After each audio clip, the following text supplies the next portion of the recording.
ನಾರಾಯಣಂ ನಿಖಿಲಪೂರ್ಣಗುಣೈಕದೇಹಂ ನಿರ್ದೋಷಮಪ್ಯತಮಪ್ಯಖಿಲೈಸುವಾಕ್ಯೈಃ अस्योद्भवादितमशेषविशेषतोऽपि वन्द्यं सदा प्रियतमं नवसन्नमामि।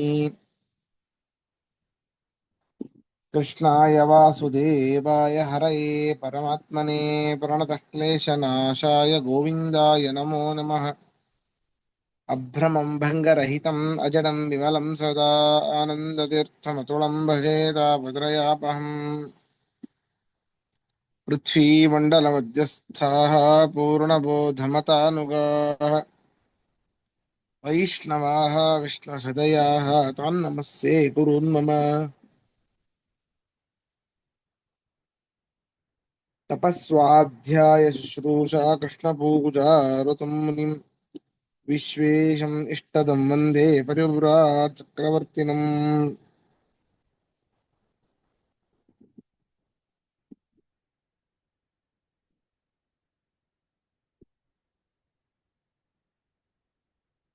ಹನ್ನೊಂದನೇ ಅಧ್ಯಾಯದ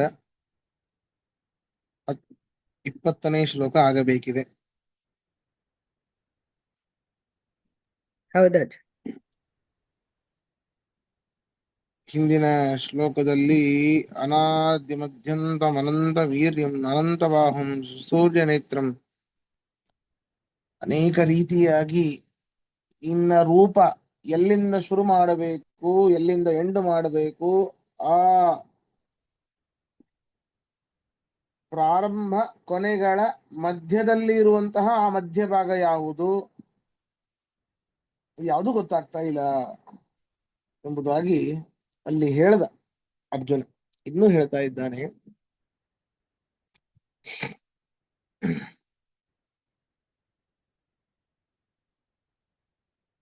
ದ್ಯಾವಾ ಪೃಥಿವ್ಯೋರಿದಮಂತರಂ ಹಿ ವ್ಯಾಪ್ತಂ ತ್ವಯೈಕೇನ ದಿಶಶ್ಚ ಸರ್ವಾಃ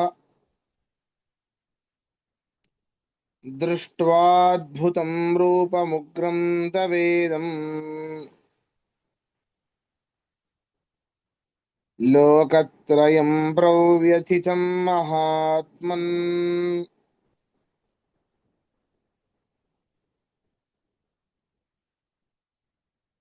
ಹೇ ಮಹಾತ್ಮನೇ, ಈ ನಿನ್ನ ರೂಪ ಎಷ್ಟು ಭೀಕರವಾಗಿದೆ ಅಂತಂದ್ರೆ, ನಾವು ಇದು ಭೂಮಿ, ಮೇಲಿರೋದು ಆಕಾಶ, ತುಂಬಾ ಮೇಲಕ್ಕಿದೆ ಅಂತ ಹೇಳಬಹುದು.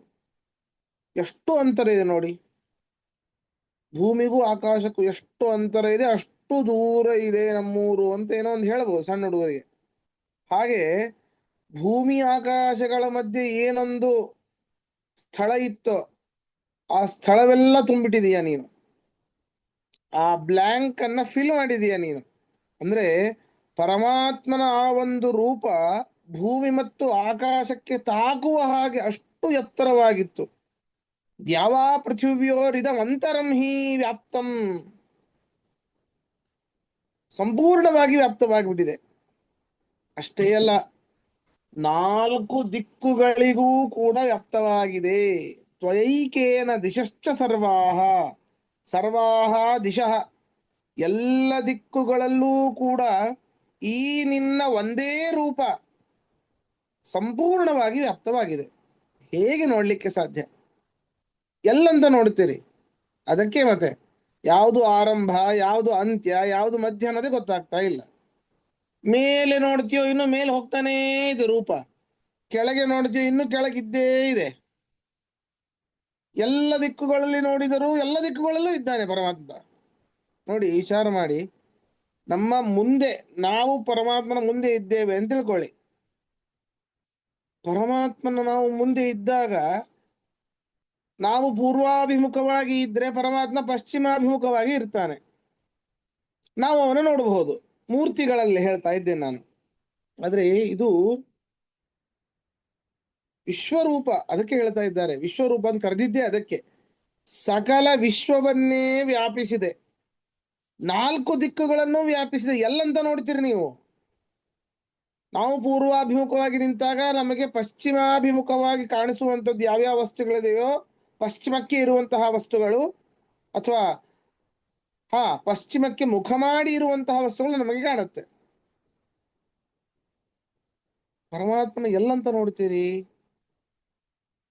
ದಿಶಶ್ಚ ಸರ್ವಾಹ ತ್ವಯೈಕೇನ ವ್ಯಾಪ್ತಂ. ಎಲ್ಲಾ ದಿಕ್ಕುಗಳು ನಿನ್ನ ಒಂದು ರೂಪದಿಂದಾಗಿ ವ್ಯಾಪ್ತವಾಗಿವೆ.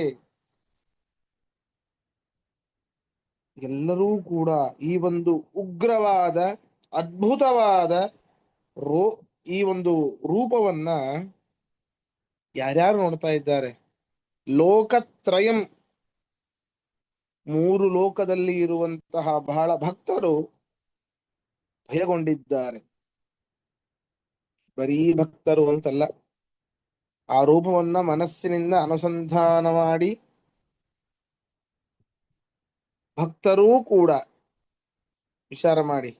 ನಾವು ಅದನ್ನ ಮಿನಿಮೈಸ್, ಅಂತಹ ದೊಡ್ಡ ರೂಪವನ್ನ ಮಿನಿಮೈಸ್ ಮಾಡಬಹುದು ಅಂದ್ರೆ ನಮ್ಮ ಮನಸ್ಸಿನಲ್ಲಿ ಆ ಮಿನಿಮೈಸ್ ಮಾಡಬಹುದು. ಕಣ್ಣಲ್ಲಂತೂ ನೋಡ್ಲಿಕ್ಕೆ ಆಗೋದೇ ಇಲ್ಲ.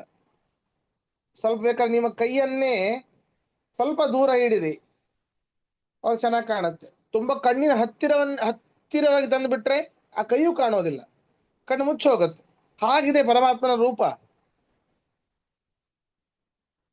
ಅಷ್ಟು ಹತ್ತಿರ ಇದೆ, ಎಲ್ಲ ದಿಕ್ಕುಗಳನ್ನು ವ್ಯಾಪಿಸಿದೆ. ಭೂಮಿಗೂ ಆಕಾಶಕ್ಕೂ ಇರುವಂತಹ ಆ ಒಂದು ಮಧ್ಯಭಾಗವನ್ನ, ಸ್ಥಳವನ್ನ ತುಂಬಿದೆ. ಆದ್ದರಿಂದ ಎಲ್ಲಾ ಭಕ್ತರು ಈ ನಿನ್ನ ರೂಪವನ್ನ ಮನಸ್ಸಿನಲ್ಲಿ ಅನುಸಂಧಾನ ಮಾಡ್ತಾ ಮಾಡ್ತಾ ಗಾಬರಿಗೊಂಡಿದ್ದಾರೆ. ಅಭಕ್ತರೂ ಕೂಡ, ಭಕ್ತರೇ ಗಾಬರಿಗೊಂಡಿದ್ದಾರೆ ಅಂದ್ಮೇಲೆ ಅಭಕ್ತರು ಕೇಳಬೇಕಾ? ಪರಮಾತ್ಮ ಅಂದ್ರೆ ಸಾಕು, ಅವ್ರಿಗೆ ಭಯವೇನೆ. ಅಯ್ಯೋ ದೇವರು ಮೂಗು ಕತ್ತರಿಸ್ಬಿಡ್ತಾನೆ, ನಾಲಿಗೆ ಕತ್ತರಿಸ್ಬಿಡ್ತಾನೆ, ಹುಡುಗರಿಗೆ ಹೇಳ್ಕೊಡ್ತಾ ಇರ್ತೀವಿ ನಾವು. ಆಗ ಹೇಳಬಾರದು. ಪರಮಾತ್ಮ ಯಾಕೆ ಹಾಗೆ ಮಾಡ್ತಾನೆ? ಪರಮಾತ್ಮನ ಬಗ್ಗೆ ಭಯವನ್ನು ಹುಟ್ಟಿಸ್ತಾ ಇದ್ದೇವೆ ನಾವು ಮಕ್ಕಳಲ್ಲಿ. ಬೇಡಪ್ಪ, ಇದು ಮಾಡಬಾರದು, ಇದು ತಪ್ಪು ಅಂತ ಹೇಳಿ. ಜೇಜಿ ಕಣ್ ತೆಗಿತಾನೆ, ಮೂಗು ಕತ್ತರಿಸ್ತಾನೆ, ನಾಲಿಗೆ ಕತ್ತರಿಸ್ತಾನೆ ಅಂತ ಹೇಳ್ತೇವೆ ನಾವು. ಆಹಾ, ಭಯವನ್ನು ಹುಟ್ಟಿಸುವಂಥದ್ದಲ್ಲ. ಲೋಕತ್ರಯಂ ಪ್ರಭು ವ್ಯಥಿತಂ ಮಹಾತ್ಮನ್. ಆ ಒಂದು ರೂಪವನ್ನ ನೋಡ್ತಾನೆ ಭಕ್ತರು ಅಭಕ್ತರು ಎಲ್ಲರೂ ಕೂಡ. ಬರೀ ಲೋಕದಲ್ಲಿ ಅಲ್ಲ, ಭೂಲೋಕ, ಸ್ವರ್ಲೋಕ, ಬ್ರಹ್ಮಲೋಕ, ಎಲ್ಲಾ ಲೋಕದಲ್ಲಿ, ಆ ಮೂರು ಲೋಕದಲ್ಲಿ ಇರುವ ಲೋಕತ್ರಯ, ಆ ಮೂರು ಲೋಕದಲ್ಲಿರುವಂತಹ ಜನರು ನನ್ನಂತೆಯೇನೆ ಬಹಳ ಭಯಗೊಂಡಿದ್ದಾರೆ. ವಿಚಾರ ಮಾಡಿ, ಇವನಿಗೆ ಗೊತ್ತಾಯಿತು ಭಯಗೊಂಡಿದ್ದಾರೆ ಅಂತ. ಎಲ್ಲ ಕಡೆ ವ್ಯಾಪ್ತವಾಗಿದೆ, ಎಲ್ಲ ಕಡೆ ಪರಮಾತ್ಮನೇ ಕಾಣ್ತಾ ಇದ್ದಾನೆ ಅಂದಮೇಲೆ ಮೂರು, ಪರಮಾತ್ಮ ಈಗಿರೋದು ಭೂಲೋಕದಲ್ಲಿ, ಅವನು ಮುಂದ್ಗಡೆ ಇರೋದು. ಇನ್ನುಳಿದ ಲೋಕದಲ್ಲಿರುವಂತಹ ಲೋಕಗಳು ಹೇಗೆ ಕಾಣಿತು, ಆ ಲೋಕದಲ್ಲಿರುವಂತಹ ಜನರು ಹೇಗೆ ಕಂಡ್ರು, ಅವರ ಹಾವಭಾವಗಳಿಂದ, ಮುಖದ ಒಂದು ವಿಕಾರದಿಂದಾಗಿ ಅವರು ಭಯಗೊಂಡ್ರು ಅಂತ ಹೇಳ್ಬೋದು. ಅವರ ಮುಖದ ವಿಕಾರ ಹೇಗೆ ಕಾಣಿತು ಅಂದ್ರೆ ಅವೆಲ್ಲವೂ ಕೂಡ ಪರಮಾತ್ಮನಲ್ಲಿಯೇ ಕಾಣಿತು ಅಂತ ಅರ್ಥ. ಸರಿನಾ? ಅರ್ಥಾತ್ ಆ ಮೂರು ಲೋಕಗಳು ಪರಮಾತ್ಮನಲ್ಲಿಯೇ ಕಾಣಿತು. ಆ ಮೂರು ಲೋಕದಲ್ಲಿ ಇರುವಂತಹ ಜನರ ಒಂದು ಹಾವಭಾವಗಳು ಕೂಡ ಪರಮಾತ್ಮನಲ್ಲಿಯೇ ಕಾಣಿತು. ಅದನ್ನ ನೋಡಿ ಹೇಳ್ತಾ ಇದ್ದಾನೆ. ಅರ್ಥ ಬರ್ಕೊಳ್ಳಿ. ನಾವು ಅದನ್ನ ಇಮ್ಯಾಜಿನ್ ಮಾಡ್ಕೊಳ್ಳಿಕ್ಕೆ ಆಗೋದಿಲ್ಲ ಹೇಗಿತ್ತು ಆ ಒಂದು ರೂಪ ಅಂತ. ಸುಮ್ಮನೆ ಒಂದು ಕ್ಯಾಲೆಂಡರ್ ಅಲ್ಲಿ ಒಂದು ದೊಡ್ಡ ವಿಶ್ವರೂಪ ಅಂತ ಹಾಕಿಬಿಟ್ಟಿರ್ತಾರೆ. ಸಾಧ್ಯವೇ ಇಲ್ಲ. ಬರ್ಕೊಳ್ಳಿ, ಅರ್ಥ ಬರ್ಕೊಳ್ಳಿ. ದ್ಯಾವಾ ಪೃಥಿವ್ಯೋರಿಯಂ, ದ್ಯಾವಾ ಪೃಥಿವ್ಯೋಹೋ ಅಂತ ಬರ್ಕೊಳ್ಳಿ. ದ್ಯಾವಾ ಪೃಥಿವ್ಯೋಹೋ, ದ್ಯು ಪೃಥ್ವಿ ಲೋಕಗಳ, ದ್ಯು ಪೃಥ್ವಿ ಲೋಕಗಳ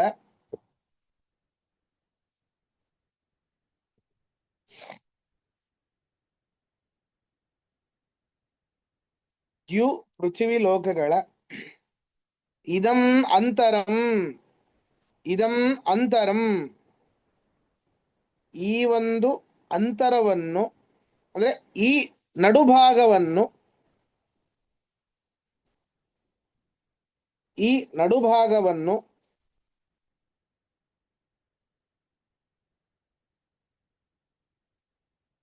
ಸರ್ವಾಹ ದಿಶಶ್ಚ ಸರ್ವಾಹ ದಿಶಶ್ಚ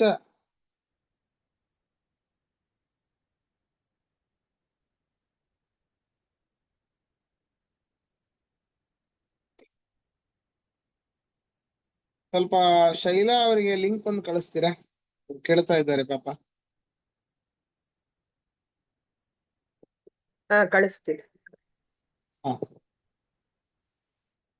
ಸರ್ವಾಹ ದಿಶಶ್ಚ ಎಲ್ಲಾ ದಿಕ್ಕಿನಲ್ಲಿಯೂ ಕೂಡ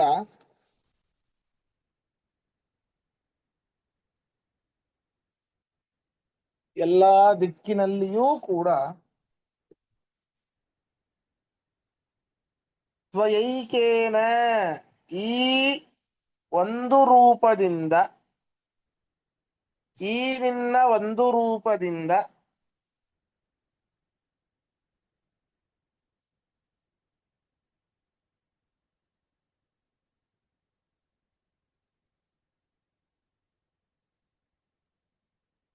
ಈ ನಿನ್ನ ಒಂದು ರೂಪದಿಂದ ವ್ಯಾಪ್ತಂ ವ್ಯಾಪಿಸಿರುವಿ ವ್ಯಾಪ್ತಂ ವ್ಯಾಪಿಸಿರುವಿ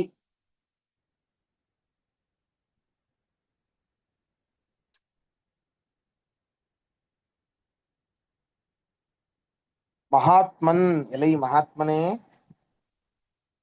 ಮಹಾತ್ಮನ್ ಎಲೈ ಮಹಾತ್ಮನೇ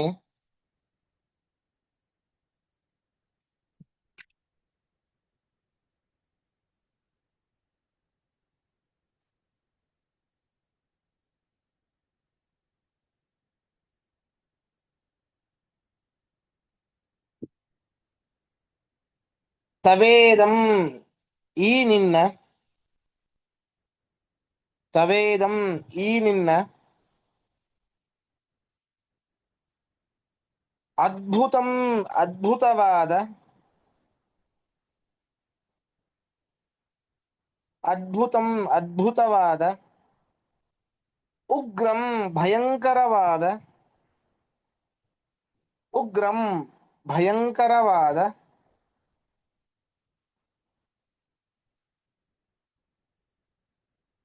ರೂಪಂ ರೂಪವನ್ನು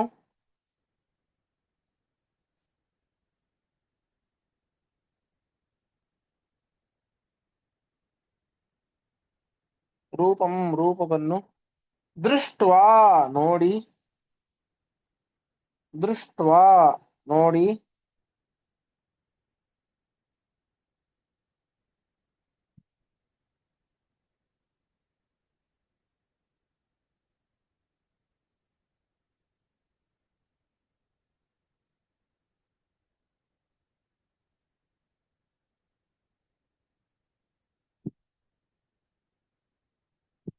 ದೃಷ್ಟ್ವಾ ನೋಡಿ ಲೋಕತ್ರಯಂ ಮೂರು ಲೋಕದಲ್ಲಿರುವ ಜನರು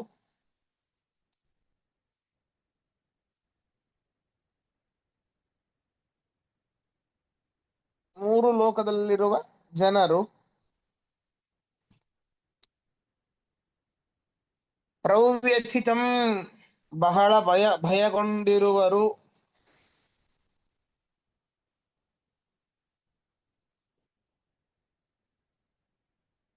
ಬಹಳ ಭಯಗೊಂಡಿರುವರು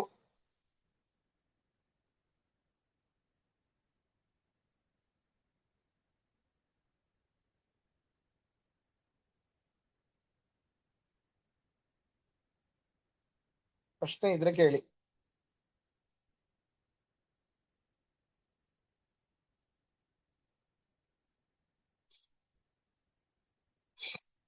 ಧಾವ ಅಂದ್ರೆ ಏನರ್ಥ? ಯಾವುದು? ಫಸ್ಟ್ ವರ್ಡ್ ಧಾವ ಅನ್ನೋದ್ರ ಜೊತೆಗಿದೆ. ಒಂದು ನಿಮಿಷ. ದ್ಯಾವ ದ್ಯಾವ ದ್ಯಾವ ಪೃಥಿವ್ಯೋ. ಅದು ದ್ಯಾವ. ಹಾ ಹಾ ಹಾ ಅದು ದ್ಯಾವ ಅಂತಂದ್ರೆ ಅದು ಹಂಗ ಆ ರೀತಿ ಬಿಡಿಸೋದಲ್ಲ. ಇಲ್ಲಿ ದ್ಯಾವ ಅಂತಂದ್ರೆ ಆಕಾಶ ಅಂತ ಅರ್ಥ, ದ್ಯುಲೋಕ ಅಂತ ಅರ್ಥ, ಆಕಾಶ ಲೋಕ ಅಂತ ಅರ್ಥ. ಅದೇ ದ್ಯುಲೋಕ ಅಂದ್ರೆ ಅದು ಏನು ಅರ್ಥ ಆಗ್ಲಿಲ್ಲ. ಸರಿ. ಅದು ಅದೇ ಆಕಾಶ ಆಕಾಶ.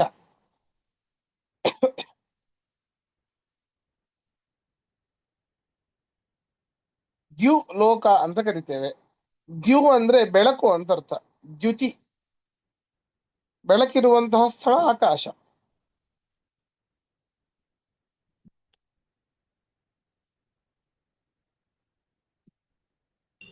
ಆಚಾರ್ಯ, ಇನ್ನೊಂದು ಸಣ್ಣ ಡೌಟು ಪ್ರಶ್ನೆಗಿಂತ. ನೀವು ಹಾ ಹೇಳಿದ್ರಿ ಎಲ್ಲಾರು ಭಯಭೀತರಾಗಿ ನೋಡಿದ್ರು ಮೂರು ಲೋಕದಲ್ಲಿ ಅದನ್ನ ಆ, ವಿಶ್ವರೂಪದಲ್ಲೇ ಇವನ್ ಕಂಡ್ಬಿಟ್ಟು ಹೇಳ್ತಾ ಇದ್ದಂತ. ಹಾ ಅರ್ಜುನಂಗ್ ಬಿಟ್ಟು ಸಂಜಯಂಗ್ ಬಿಟ್ಟು ಈ ರೂಪ ಇನ್ಯಾರಿಗೂ ಕಾಣಿಸ್ತಾನೆ ಇರ್ಲಿಲ್ಲ ಅಲ್ವಾ, ಅಥವಾ ಎಲ್ರಿಗೂ ಕಾಣಿಸ್ತಿತ್ತ? ಆಹಾ ಅಂದ್ರೆ ಹಾ ಆ ಒಂದು ಭೂಲೋಕದಲ್ಲಿ ಹ್ಮ್ ಅರ್ಜುನನ್ನ ಹೊರತು ಸಂಜಯನನ್ನ ಹೊರತುಪಡಿಸಿ ಇನ್ಯಾರಿಗೂ ಕಾಣಿಸ್ತಾ ಇರಲಿಲ್ಲ ಆ ಒಂದು ಕುರುಕ್ಷೇತ್ರದಲ್ಲಿ. ಹಾ ಸರಿನಾ? ಎಲ್ಲರೂ ನೋಡ್ತಾ ಇದ್ರು ಅಂತ ಹೇಳಿ ಎಲ್ಲರೂ ಪರಮಾತ್ಮನ ರೂಪದಲ್ಲಿಯೇನೆ ಇದ್ದಾರೆ. ಹ್ಮ್ ಹ್ಮ್ ಹ್ಮ್ ಹ್ಮ್ ಅಲ್ಲ, ಪರಮಾತ್ಮನ ರೂಪ. ಪರಮಾತ್ಮನ ಈಗ ರೂಪದಲ್ಲಿದ್ದಾರೆ, ನಾವು ಬಟ್ ಮನೆ, ಪರಮಾತ್ಮ. ಹೌದೌದು, ಈಗ ನಾವು ನಮ್ಮ ಮನೆಯಲ್ಲಿ ಇದ್ದೇವೆ, ನಮಗ್ ಮನೆ ಕಾಣಿಸ್ತಾ ಇದೆಯೋ ಇಲ್ವೋ? ನಿಜ. ಹಂಗೆ ಇವರು ಪರಮಾತ್ಮನ ರೂಪವೆಂಬ ಮನೆಯಲ್ಲಿ ಎಲ್ಲರೂ ಇದ್ದಾರೆ. ಹ್ಮ್ ಹೌದಾ?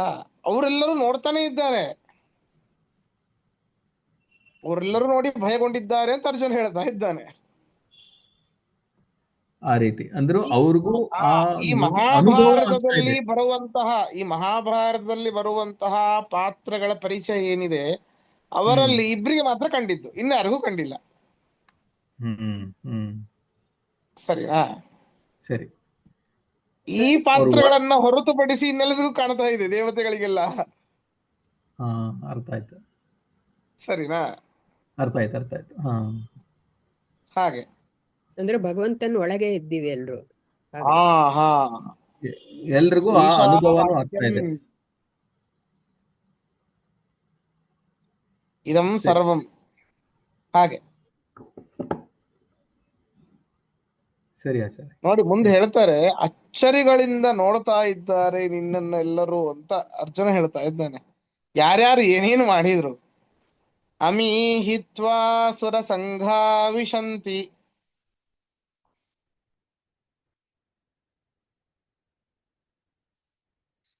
ಕೇಚಿದ್ ಭೀತಾ ಪ್ರಾಂಜಲಯೋ ಗೃಹಂತಿ. ಸ್ವಸ್ತೀತ್ಯುಕ್ತ್ವಾ ಮಹರ್ಷಿ ಸಿದ್ಧ ಸಂಘಾಃ ಸ್ತುವಂತಿ ತ್ವಾಂ ಸ್ತುತಿಭಿಃ ಪುಷ್ಕಲಾಭಿಃ.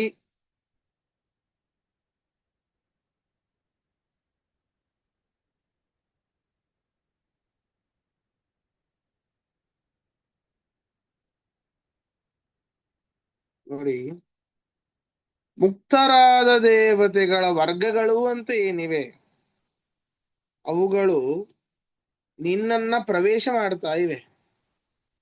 ಅವನಿಗೆ ಹಾಗೆ ಕಾಣ್ತಾ ಇರೋದು. ನೋಡಿ, ಅರ್ಜುನನಿಗೆ ಮುಕ್ತರಾಗಿದ್ದಾರೆ ಅಂತಂದ್ಮೇಲೆ ಅವರು ವೈಕುಂಠದಲ್ಲೇ ಇದ್ದಾರೆ.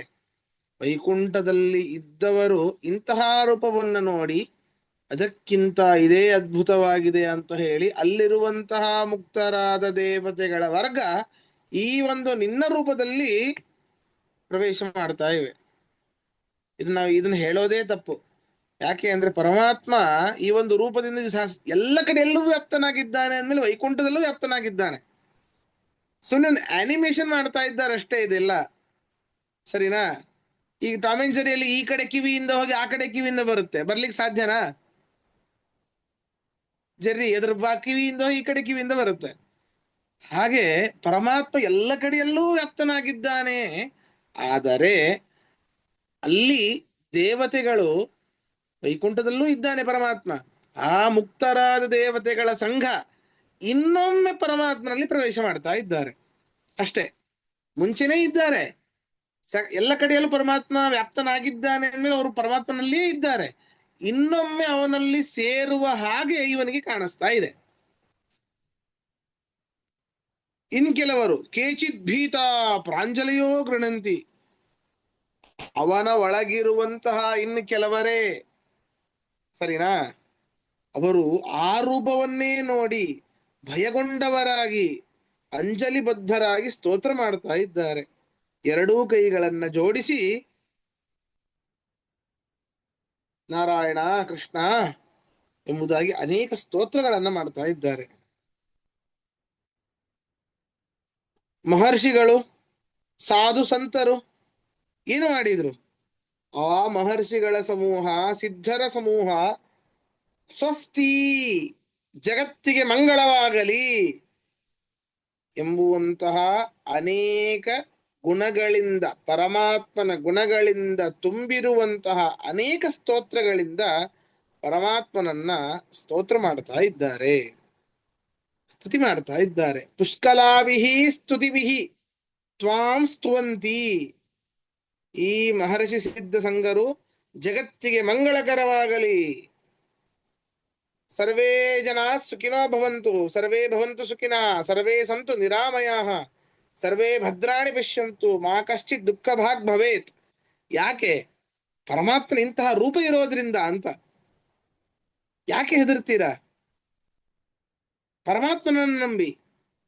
ಎಲ್ಲವೂ ಸ್ವಸ್ತಿ, ಎಲ್ಲವೂ ಎಲ್ಲರಿಗೂ ಎಲ್ಲ ರೀತಿಯಿಂದಲೂ ಸಕಲ ಚರಾಚರ ಪ್ರಾಣಿ ಪ್ರಪಂಚಕ್ಕೂ ಕೂಡ ಒಳ್ಳೇದಾಗೇ ಆಗತ್ತೆ, ಸಂದೇಹವಿಲ್ಲ ಅಂತ ಈ ಒಂದು ದೃಢವಾದ ಅಕಾಟ್ಯವಾದ ಒಂದು ವಿಶ್ವಾಸದಿಂದ ಅದ್ಭುತವಾದ ಸ್ತೋತ್ರಗಳನ್ನ, ಪರಮಾತ್ಮನ ಗುಣಗಳಿಂದ ಕೂಡಿರುವಂತಹ ಸ್ತೋತ್ರಗಳನ್ನ ಪರಮಾತ್ಮನಿಗೆ ಸಮರ್ಪಣೆ ಮಾಡ್ತಾ ಇದ್ದಾರೆ ಅಂತ ಇದರ ತಾತ್ಪರ್ಯ.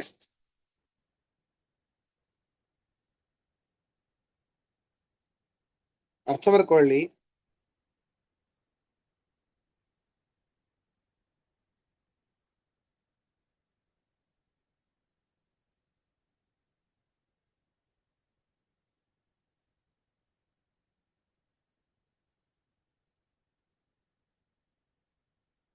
ಹಾ, ಅಮೀಹಿ ಸುರಸಂಘಾಹ, ಅಮೀ ಸುರಸಂಘಾಹ, ಈ ಮುಕ್ತರಾದ ದೇವತೆಗಳ ವರ್ಗಗಳು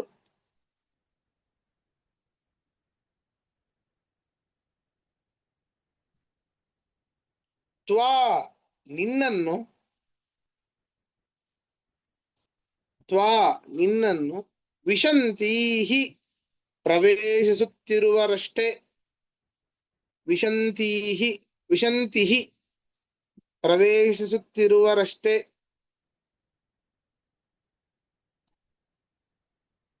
ಕೇಚಿತ್ ಕೆಲವರು, ಕೇಚಿತ್ ಕೆಲವರು,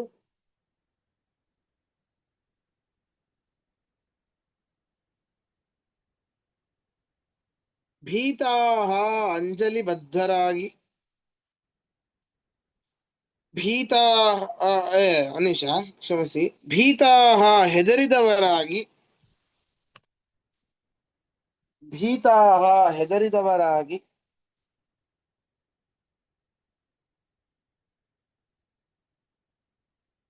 ಪ್ರಾಂಜಲಯಾಹ ಪ್ರಾಂಜಲಯಃ ಗೃಹಣಂತಿ, ಪ್ರಾಂಜಲಯಃ ಗೃಹಣಂತಿ ಅಂಜಲಿಬದ್ಧರಾಗಿ ಸ್ತೋತ್ರ ಮಾಡುತ್ತಿರುವರು, ಅಂಜಲಿಬದ್ಧರಾಗಿ ಸ್ತೋತ್ರ ಮಾಡುತ್ತಿರುವರು.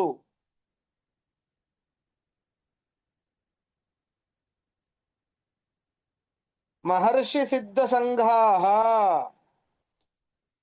ಮಹರ್ಷಿ ಸಿದ್ಧ ಸಂಘಾಹ,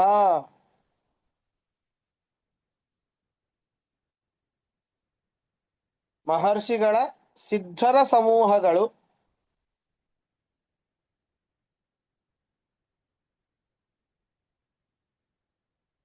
ಮಹರ್ಷಿಗಳ ಸಿದ್ಧರ ಸಮೂಹಗಳು, ಸ್ವಸ್ತೀತ್ಯುಕ್ತ್ವಾ, ಸ್ವಸ್ತಿ ಇತಿ ಉಕ್ತ್ವಾ, ಮೂರು ಶಬ್ದಗಳಿವೆ ಅಲ್ಲಿ. ಸ್ವಸ್ತಿ ಇತಿ ಉಕ್ತ್ವಾ, ಜಗತ್ತಿಗೆ ಮಂಗಳವಾಗಲಿ ಎಂದು ಹೇಳಿ, ಜಗತ್ತಿಗೆ ಮಂಗಳವಾಗಲಿ ಎಂದು ಹೇಳಿ,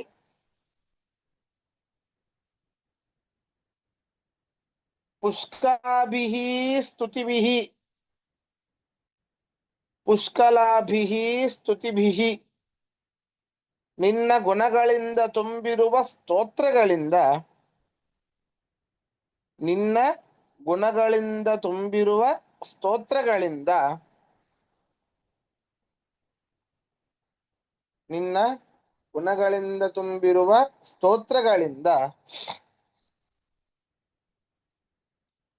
ತ್ವಾಂ ನಿನ್ನನ್ನು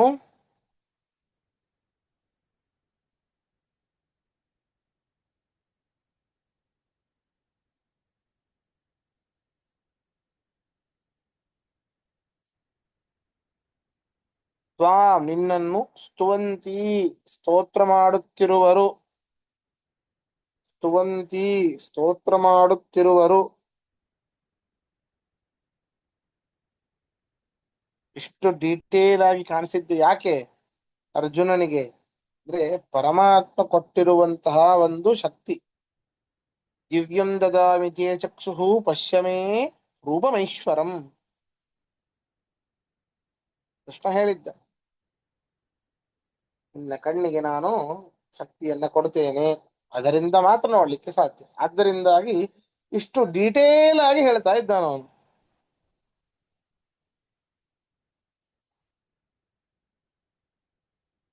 ಪ್ರಶ್ನೆ ಇದ್ರೆ ಕೇಳಿ.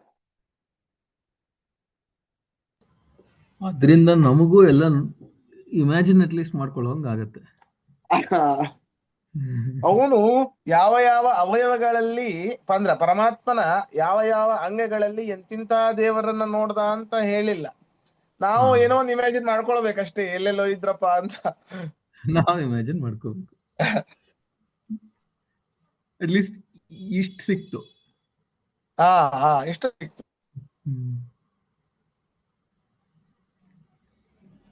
ಏನೇನಿದೆ ಅಂತ ಸಿಕ್ತು. ಈಗ ನಾವು ಅಲ್ಲಲ್ಲಿ ಅದನ್ನ ಫಿಲ್ ಮಾಡಬೇಕು, ಹೀಗೆ ಅಂತ.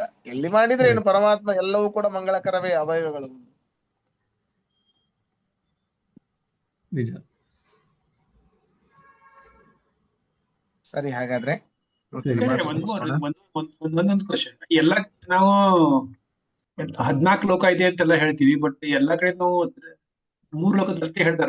14 ಲೋಕ ಎಲ್ಲೂ ಕ್ವಶನ್ ಬರೋದಲ್ಲ. ಅಂದ್ರೆ ಈ 14 ಲೋಕಗಳಲ್ಲಿ ಈ 3 ಪ್ರಧಾನ ಓಕೆ ಅಷ್ಟೇ.